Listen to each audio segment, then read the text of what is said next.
Hello, hello, hello, beloved souls. So, the message that I have for you today is on the voices that we hear. And this is a transmission that I received this morning. The voices that we hear.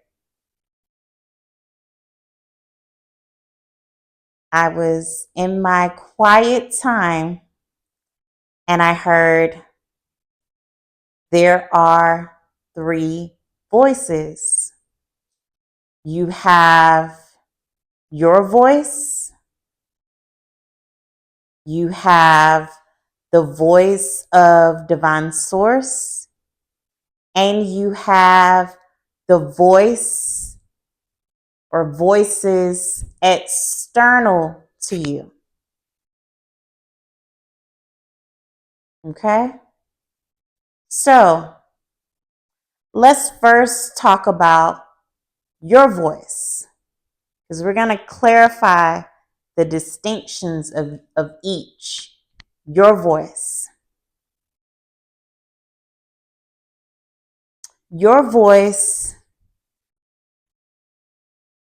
you know who you are.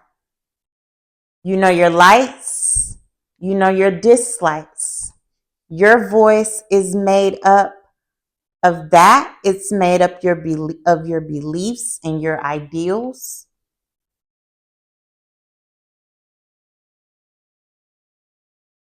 And within that, there are things that are unique to you that make up who you are.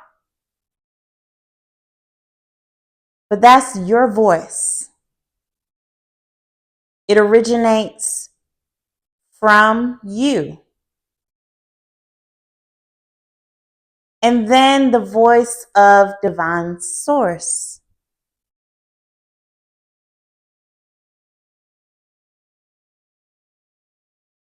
That still voice. And it may come in different ways depending on the clairs that you have open, right? But each of us know that we have that still voice that we hear here.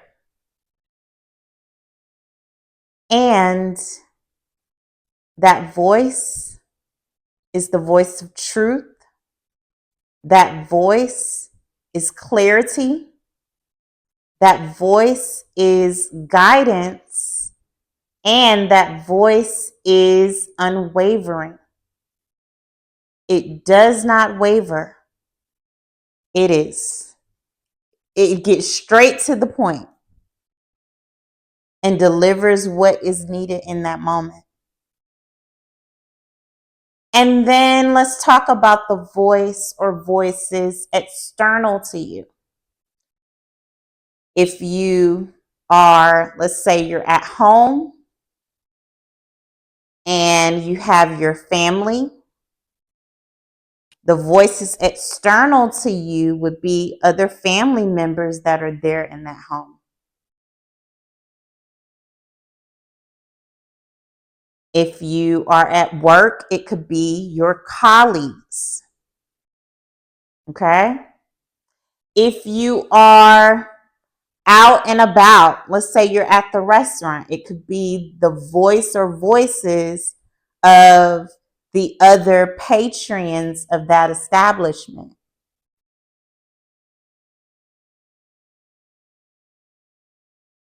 But these, with the way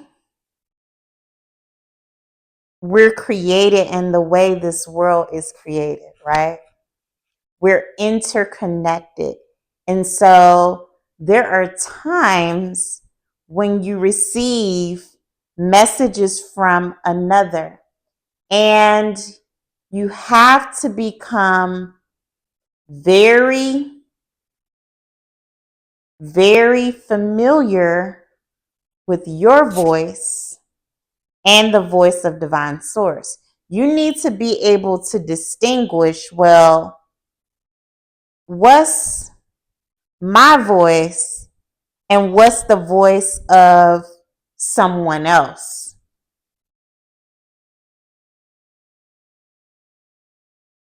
Now, let's talk about this for a moment, and I'm going to give you an example of how to distinguish this. A little example. Let's say you are patronizing Starbucks, right? You're going to Starbucks. You're going to Starbucks to get tea. You're going to get tea. It may be some green tea. But you're going to Starbucks to get tea. You don't want coffee, you want tea. And the reason being, for you in particular, you've never drank coffee. You grew up drinking tea. But you're hearing a voice that says caramel macchiato. And it's not a physical voice of someone in the restaurant. You're hearing it in here.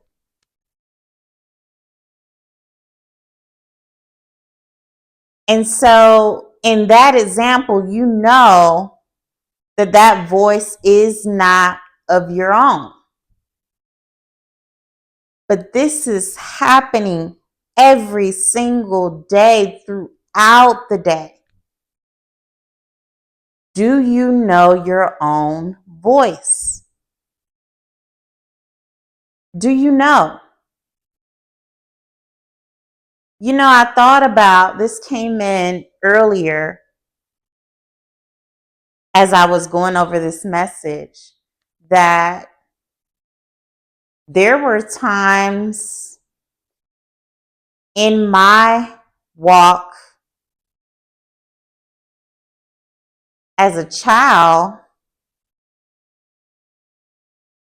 where if someone were to ask me, what do I like, or, you know, what is my thought in that moment, I wouldn't always have an answer. And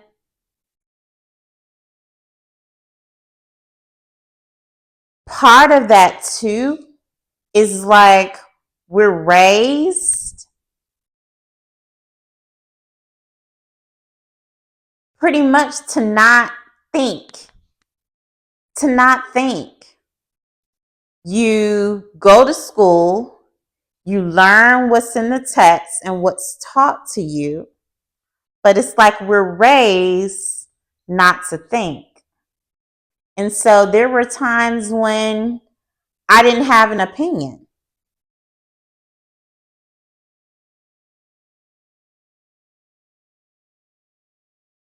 I really didn't know. Not always. And so you have the voice or voices external to you that are coming in, and it can happen at any point throughout the day. It's happening all the time. And you have to be able to distinguish them. And I'll give you some other examples. Now, we've established that you know you, or you should.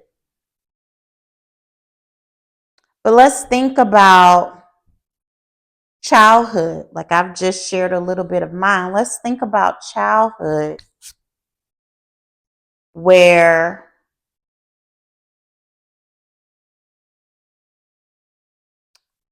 For my guys, you were put in Little League to play football, and you were playing it all the way through high school.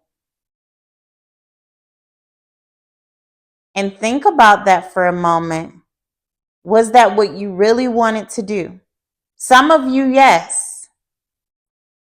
But this example that I'm going to give you, I'm going to show you that it's not always your voice. We have a young man. He was put in Little League. He played all the way through high school. He never wanted to be out there in the hot sun on the football field. That's not what he wanted to do. As a young child, 3 years old, he's playing with drumsticks. They had a piano in the house. He would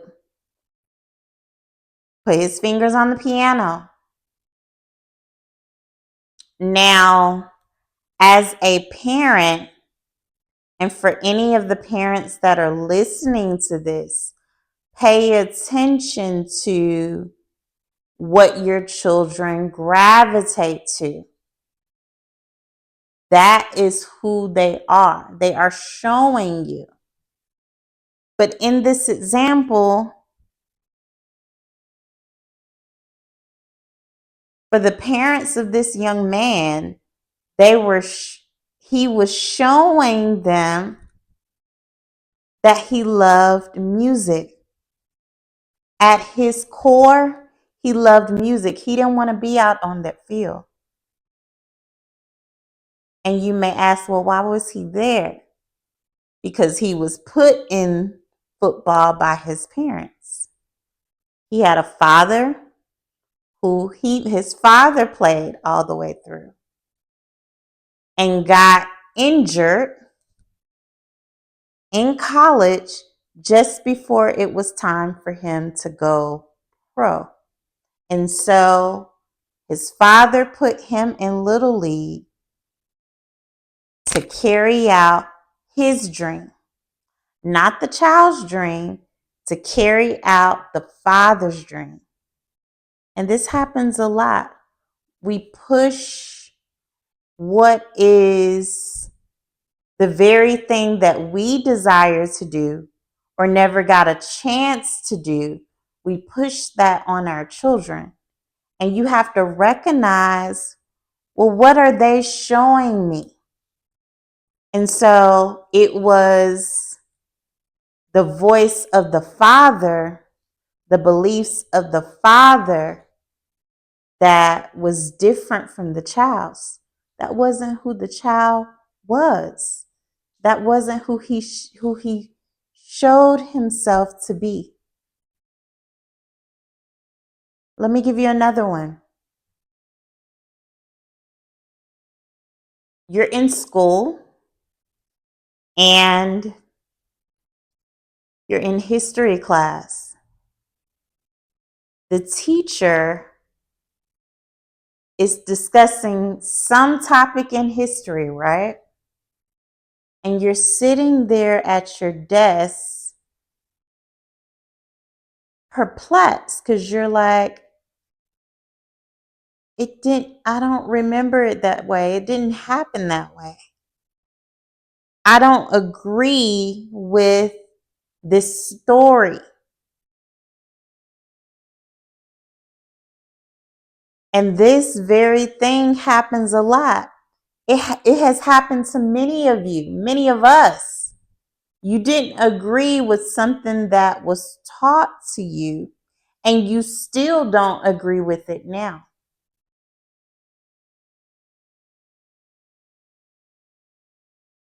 But I ask you again, can you discern your own voice in the noise, in the chaos, when you are in environments amongst others? even when you're not in environments amongst others. And I'll tell you why. Now, when you're by yourself, because this is another way that voices and messages from others come in, you're watching TV. You may be listening to the radio. You're scrolling social media.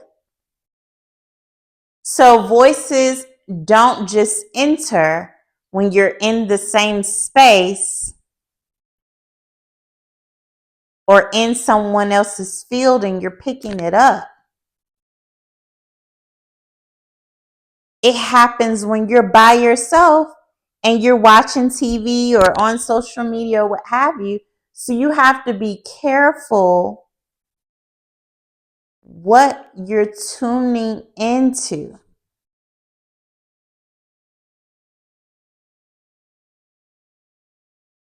You know, with all of these things, there's a good and a bad with it.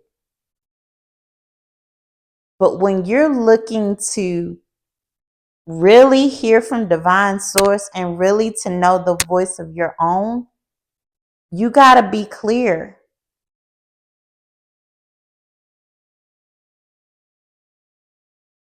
Given that we live in this is a very dense world that we live in.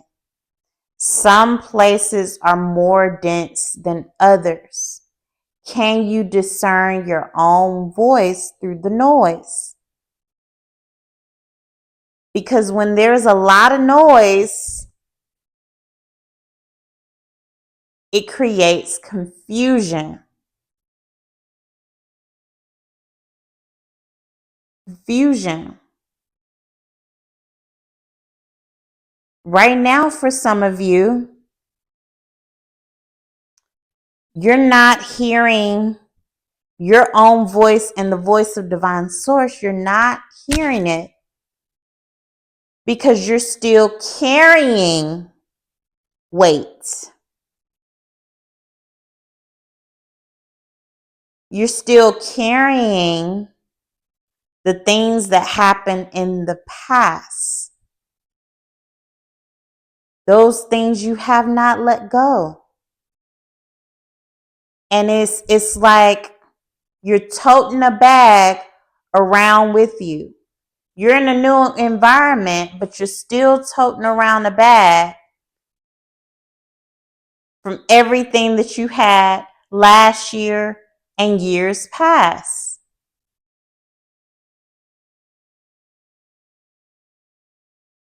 And when you talk about desiring to get the clear communication from divine source, you got to clean your house. You got to do the shadow work, that inner work, to clean your house so that you can hear. We all have this technology. We all have this.